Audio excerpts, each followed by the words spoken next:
마가복음 5장 21절 이하의 말씀을 보시면 우리가 잘 알고 있는 회당장 야이로의 딸을 예수님께서 살려주신 기적의 사건이 나옵니다.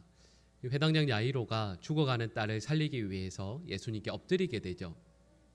그리고 딸을 제발 살려달라는 그 야이로의 그 말에 예수님께서 걸음을 옮기셔서 그 집으로 향하시게 됩니다. 근데 그 긴급한 순간에 한 혈루병 걸린 여인이 예수님께 병을 고쳐주시기를 간구하죠. 그래서 그 여인을 고쳐주시고 대화를 나누시는 가운데 야이로의 집에서 사람들이 나오게 됩니다. 그리고 이런 이야기를 하죠. 야이로에게 당신의 딸이 이미 죽었습니다. 예수님 안 오셔도 됩니다.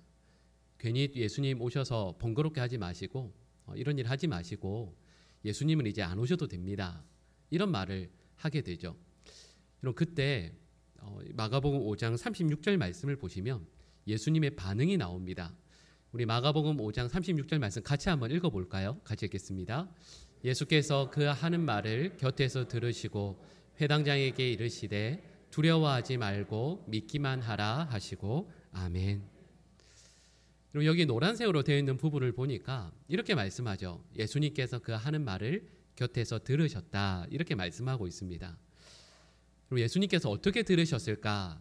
여러분 혹시 이런 생각 해보신 적 있으실까요? 여러분 그러면 여기에서 저희 같은 목회자나 특별히 상담을 전공하신 분들은 아마 잘 아실 거예요.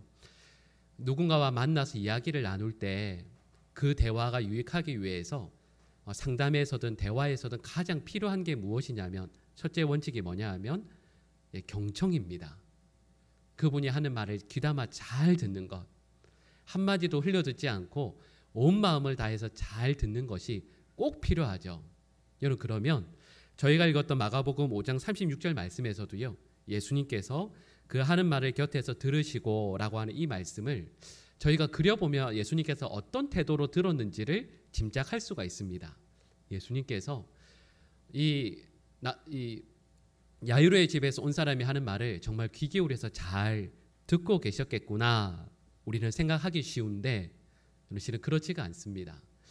여기에서 예수님께서 곁에서 들으셨다라는 이 말씀이 원어로는 어떤 의미이냐면 이런 의미입니다. 첫 번째가 듣기를 거부했다. 그리고 두 번째는 우리 이런 말 쓰죠. 한 귀로 흘려 듣는다. 이런 뜻입니다. 여러분 이상하죠? 지금 예수님께서 지금 서로 오가는 대화들을 어떻게 하셨다고요? 듣기를 거부하셨다. 그리고 한 귀로 흘려 들으셨다라는 뜻이거든요. 저희가 알고 있는 예수님의 모습과 너무 상반된 것 같지 않습니까? 여러분 그런데 여러분 저희는 여기에서 예수님께서 우리에게 보여주시는 절제가 무엇인지를 알게 됩니다.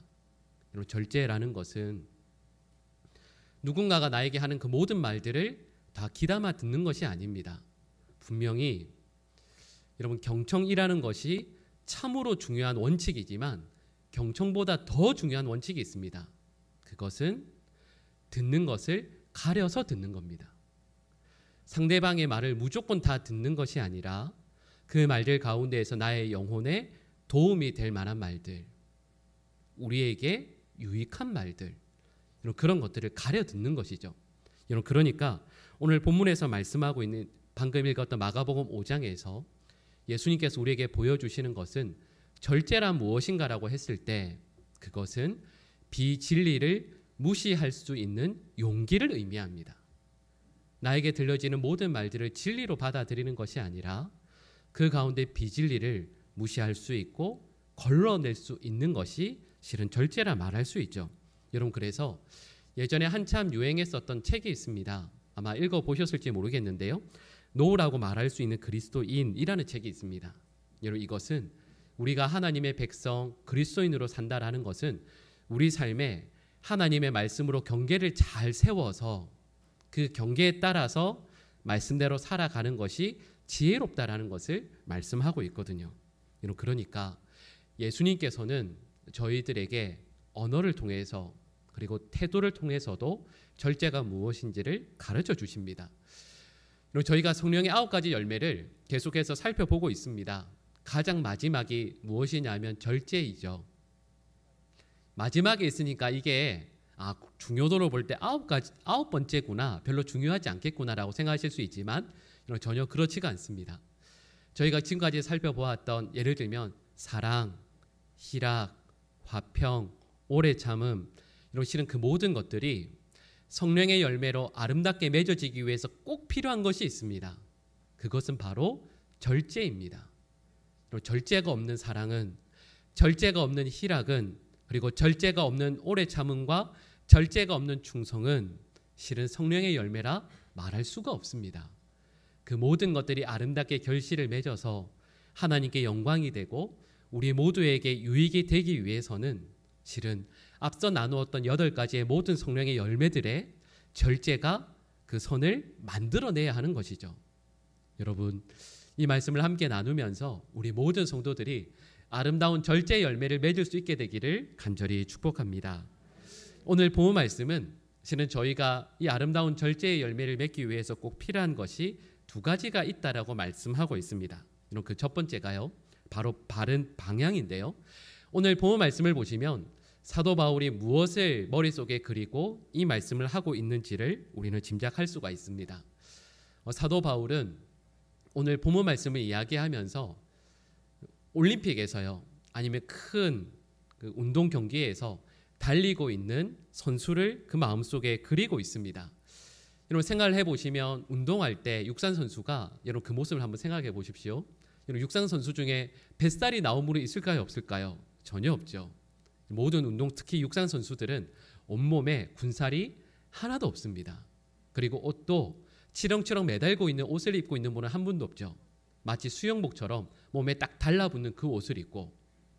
그러니까 육상 경기에 나아갈 때는 실은 나에서 모든 것들을 가장 절제하고 가장 간편한 모습으로 그 자리에 나서게 됩니다. 사도 바울은 지금 그 모습을 머릿속에 그리면서 오늘 본문의 말씀을 이야기하고 있습니다. 오늘 우리 본문 9장 25절 말씀 우리 화면에 나올 텐데요. 우리 같이 읽어볼까요?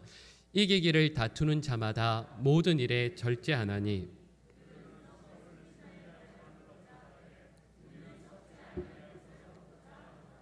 아멘. 이런 올림픽에 참여하는 선수는 태릉 선수촌에 입소했을 때 예를 들면 먹고 싶은 것 제대로 먹는 분 한 분도 없습니다. 취미생활 하던 것 그대로 하는 분도 없고요. 사랑하던 연인과 데이트를 하려고 바깥으로 나가는 분도 없습니다. 모든 것을 다 포기해야 합니다. 왜냐하면 오늘 본문에서 이야기하고 있는 것처럼 모든 일에 절제하나니, 몇 가지에만 절제하는 것이 아니고요, 모든 일에 절제합니다. 왜냐하면 그 이유와 목적은 한 가지죠. 승리하기 위해서. 그리고 오늘 본문 말씀에 의하면 상을 얻기 위해서입니다.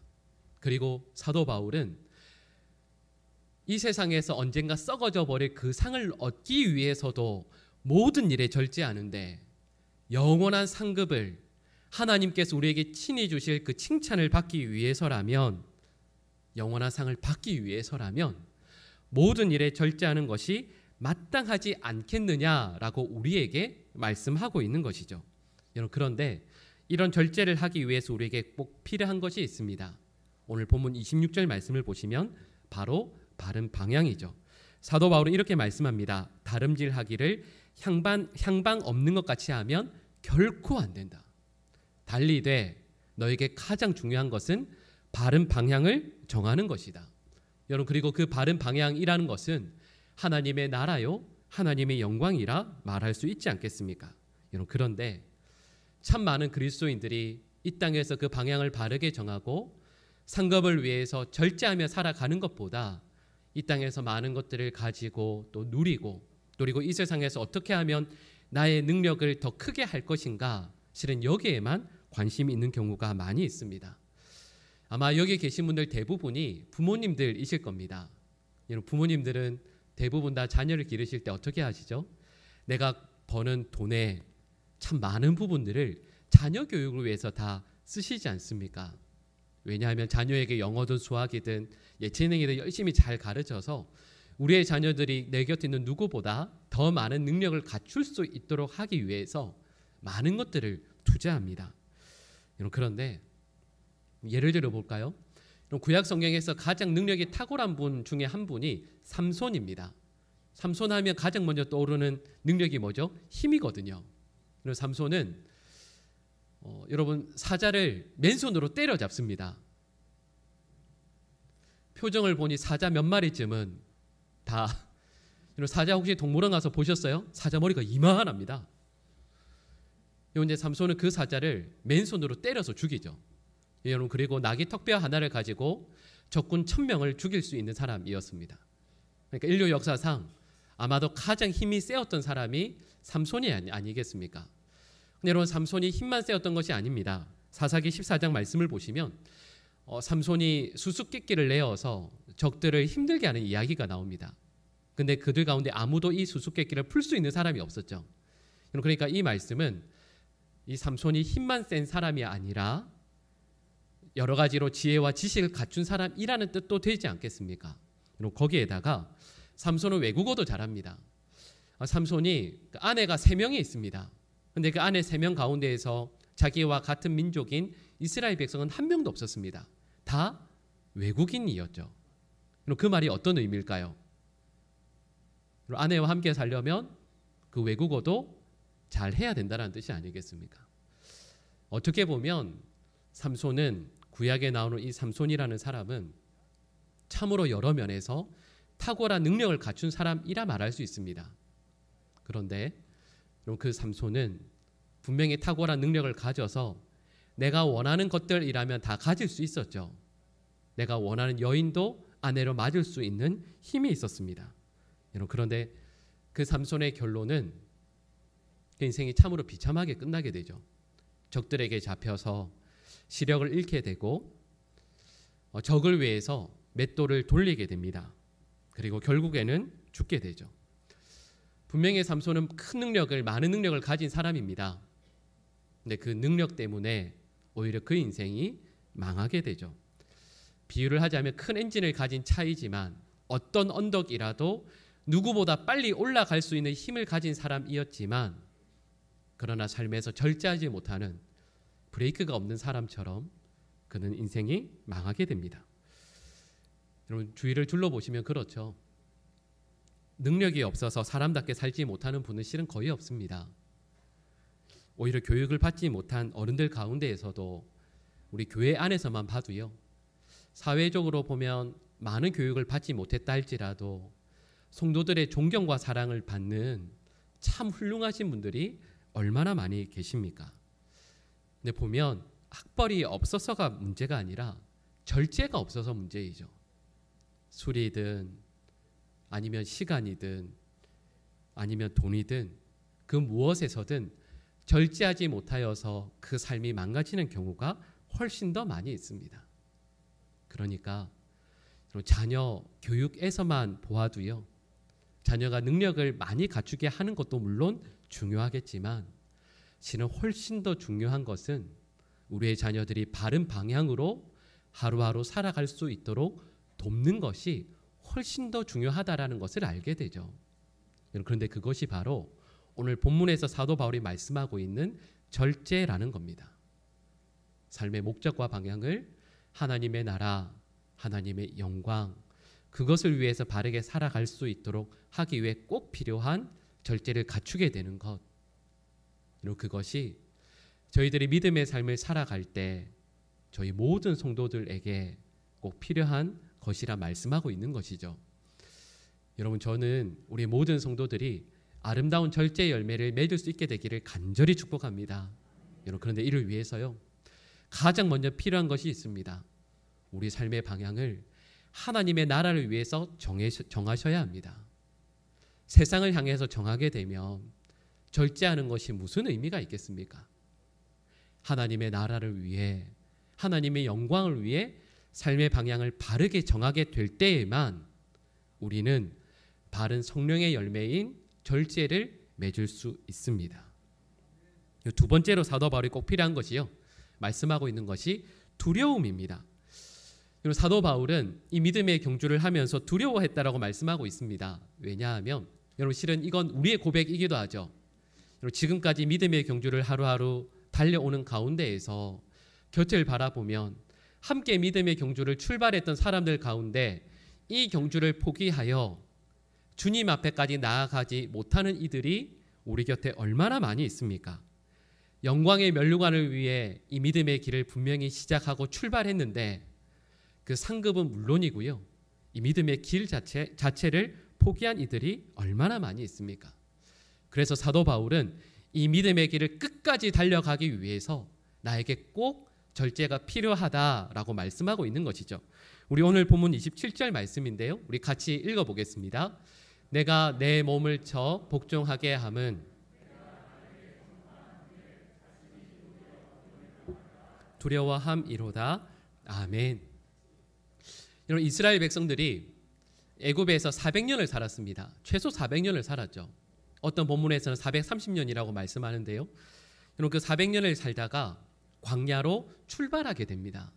물론 하나님께서 은혜를 베풀어 주셨고 구원의 역사를 베풀어 주셨으니까 애굽을 떠나서 약속의 땅으로 가는 것이지만 여러분, 그들의 걸음이 향하는 곳이 어디죠? 광야입니다. 광야로 그 걸음을 내디딜 때 이스라엘 백성들이 얼마나 두려웠겠어요. 여러분, 그 광야로 걸음을 내딛고 나서 그들이 경험했던 것은 홍해 바다였습니다. 거기에서 먹을 것이 없어서 만나와 메추라기를 먹어야만 했죠.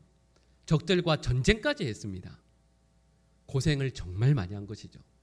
근데 여러분, 그런 고생을 많이 했는데 참으로 마음 아픈 일이 무엇이냐면 그 이스라엘 백성들 가운데에서 믿음의 결단을 하고 오늘 이 말씀처럼 그 믿음의 경주를 광야를 향해서 달렸던 사람들 가운데 많은 분들이 약속의 땅인 가나안에 발걸음을 내딛지 못하고 죽습니다.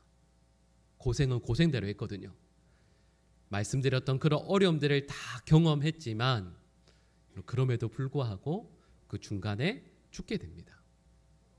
믿음의 경주를 시작했는데 그 상급을 받지 못하고 그 경기를, 그 걸음을 포기해야만 할 때 그걸 사도 바울이 바라보면서 이렇게 사는 것이 너무도 두렵다라고 이야기하는 겁니다. 믿음의 다름질을 하고 있지만 상을 얻지 못한 사람들 너무도 많이 보게 되는데 사도 바울이 이렇게 고백하는 거죠. 나도 저렇게 될까봐 두렵습니다. 그래서 저는 하루하루의 삶 가운데에서 절제하며 살아갑니다. 이렇게 말씀하는 것이죠. 여러분, 영적인 경기장에 모두가 들어갈 수 있습니다. 그런데 그 영적 경기장에서 모두가 상을 받는 것은 아닙니다. 사도 바울이 그 상을 받기 위해서 이렇게 말씀하죠. 내 몸을 쳐서 복종시킨다. 나의 마음을 주님 앞에서 절제하게 하기 위해서 나는 내 몸을 쳐서 복종시킨다. 이렇게 말씀합니다. 여러분, 이거 우리도 있죠. 우리 새해 시작할 때나 아니면 저희 상반기를 보내고 하반기 맞이하면서 특세했었던 것처럼 특별한 계기가 되면 다이어리 꺼내서 어떤 결단들을 쓸 때가 있지 않습니까? 혹시 큰 실수하면 어떻게 하세요? 혹시 여러분 이런 적 있지 않으세요? 아유, 내가 왜 그런 잘못을 했지 하면서 이렇게 치지 않으세요? 전혀. 네, 저만. 네. 여러분, 이렇게 칠 때가, 내가 왜 그랬지? 이렇게 칠 때가 있거든요. 예, 이렇게 생각합니다. 사도 바울이 내 몸을 쳐서 복종케 한다라고 하는 이 말씀을 어떤 분들이 이렇게 이해하세요. 사도 바울이 몸을 이렇게 치면서 아이고 내가 왜 그랬지. 여러분, 이 말의 헬라어 원어는 어떤 학자들은 이렇게 이야기합니다. 이 말은 복싱 용어라고요. 여러분, 혹시 복싱 선수한테 한번 맞아 보셨어요? 무하마드 알리, 타이슨? 여러분, 한 대 맞으면 죽지 않겠어요? 진짜 잘못 맞으면 죽을 수도 있죠. 근데 사도 바울이 뭐라고 이야기하냐면 내가 하나님의 뜻에 합당하게 살도록 절제하기 위해서 내가 내 몸을 어떻게 친다고요? 마치 타이슨이 아니면 무하마드 알리가 마치 죽일 듯이 치는 것처럼 내가 내 몸을 친다고요. 여러분, 여기서 친다라는 말은 때려서 피멍이 들도록 때린다라는 뜻입니다. 그렇게 쳐서라도 나 자신을 절제해서 하나님 앞에 바르게 서게 하겠다. 왜냐하면 하나님 앞에 버림받을까 봐 두려워서요. 근데 우리는 알고 있죠. 사도 바울을 하나님께서 버리시겠습니까? 그러지 않으시죠. 그러나 이 믿음의 경주를 달려갈 때 우리 그런 생각하지 않습니까? 사도 바울 정도의 영적인 대가라면 믿음의 길을 산책하는 것처럼 유유히 걸어가도 되지 않을까요? 우리 같은 수준이 아니라 사도 바울 정도 되면 그렇게 걸어가도 되죠. 근데 사도 바울은 그 길을 다른 박질해서 달려갑니다. 다른 박질해서 달려가면서 혹시나 내가 버림받을까 봐 두려워서 나 자신을 매일마다 온몸에 피멍이 가득하도록 때려가면서까지 나 자신을 하나님의 말씀 앞에 절제하며 복종시키며 나아가고 있습니다. 여러분, 이것이 저와 여러분들의 삶이어야 할 줄로 믿습니다. 그런데 제가 이렇게 말씀을 드릴 때 솔직히 이야기하면 우리 이렇게 노력 안 해본 사람이 누가 있어요? 우리 성도들 가운데 절제하지 않으려고 애를 안 써본 사람이 누가 있습니까? 세상의 사람들과 똑같이 세상의 모든 것들을 다 누리는 게 아니라 그래도 내가 예수님 믿는 사람이니까, 그리스도인이니까 그래도 절제하며 살아야지. 애를 쓰는데 그게 안 되잖아요. 그럼 여기에서 이 절제라는 말이 무슨 의미인지를 다시 한번 생각해야 됩니다. 절제는 헬라어 원어로요, 두 단어의 합성어입니다. 절제는 뭐뭐 안에라는 그 전치사와, 그러니까 뭐뭐 안에 있다라는 뜻이겠죠. 그리고 그 다음에 이어지는 무엇 안에라고 할 때 그 무엇에 해당되는 단어가 권세입니다. 능력입니다. 이는 어떤 의미일까요? 여러분, 저희는 이렇게 생각하죠. 절제는 나의 삶에서 어떤 것들을 내가 잘 거절도 하고 단속도 하고 하지 않는 게 절제라고 생각하거든요. 여러분, 그런데 저희가 계속해서 살펴볼 때 그 모든 것들이 뭐의 열매라고요? 성령의 열매라고요. 사랑도, 희락도, 화평도, 오래 참음도 우리가 애를 써서 얻어내는 것이 아니라 우리 주님과 늘 함께 하게 되면 우리 주님께서 우리에게 저절로 자연스럽게 주시는 것이, 맺게 하시는 것이 성령의 열매라 말하지 않았습니까? 그러면 절제는 무엇일까요? 절제는 한마디로 말씀드리면 이렇습니다. 의미가 어떤 능력, 어떤 권세 안에 있는 것이니까 성령의 열매, 절제는 누구의 안에요? 성령 안에 거하는 것. 하나님의 은혜 안에 거하는 것. 여러분, 실은 그게 바로 절제라 말씀하시는 겁니다. 여러분, 그래서 여러분, 사도 바울은, 여러분, 바울 서신의 내용들을 한번 로마서부터요 한번 쭉 읽어보세요. 나중에 성경을 읽으시면서 쭉 읽어보시면 사도 바울이 쓴 서신서들 가운데에서 가장 많이 등장하는 표현이 뭐냐 하면 예수 그리스도 안에, 성령 안에, 하나님 안에, 그 표현이 계속 나옵니다. 여러분, 저희는 사도 바울이 교회를 많이 세우고 복음을 많이 전하고 또 어려움들 가운데서 자기 이름을 드러내고 엄청난 신학자로 쓰임받고 그게 사도 바울의 인생의 목표였다고 생각할 수 있는데 아니요. 사도 바울의 인생의 목표는 우리 주님 안에 머무는 것이었습니다. 그러면 성령 하나님의 은혜 안에, 성령 하나님의 손 안에 머물게 되면 절제, 그 성령의 열매를 맺을 수 있다 말씀하시는 겁니다. 여러분, 저는 저희가 지금까지 쭉 살펴보면서 말씀드렸던 것처럼 성령의 열매를 저희가 맺기 위해서 애를 쓰자는 것 절대 아닙니다. 사랑도, 희락도, 화평도, 자비도, 양선도, 충성도, 그 모든 것들을 맺기 위해서 우리에게 꼭 필요한 것은 우리 주님 안에 머무는 것입니다.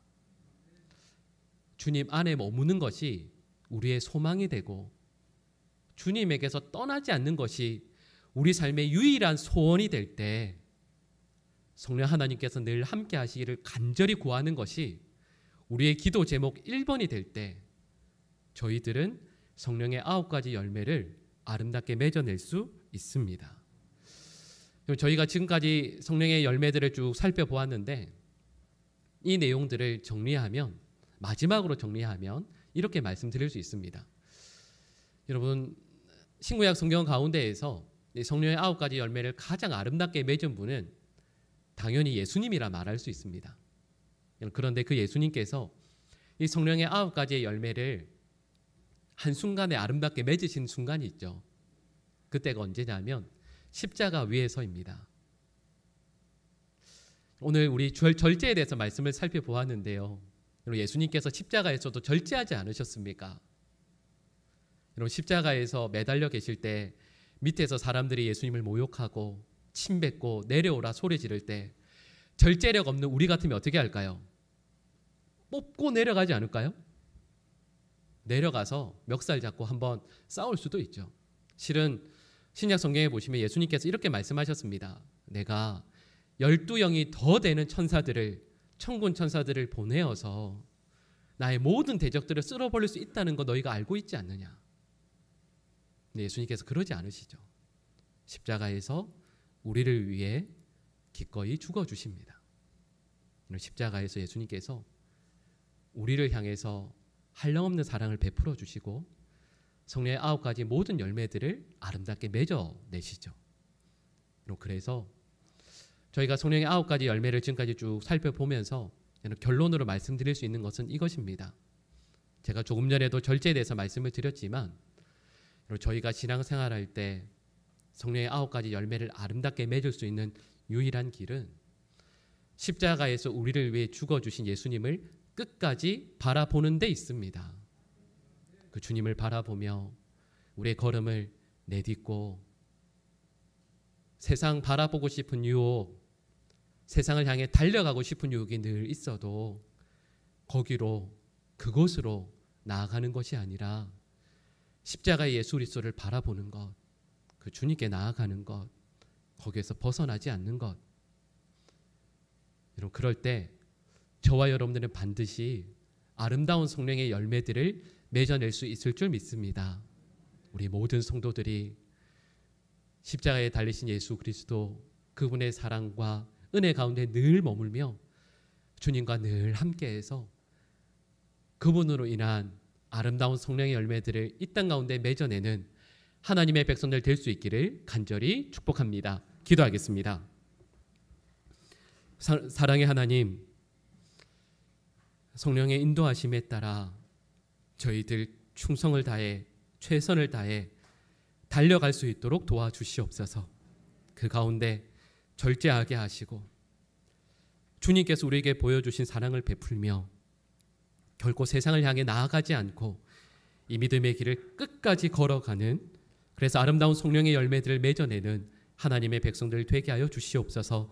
이 모든 간구를 예수님의 이름으로 기도드립니다. 아멘.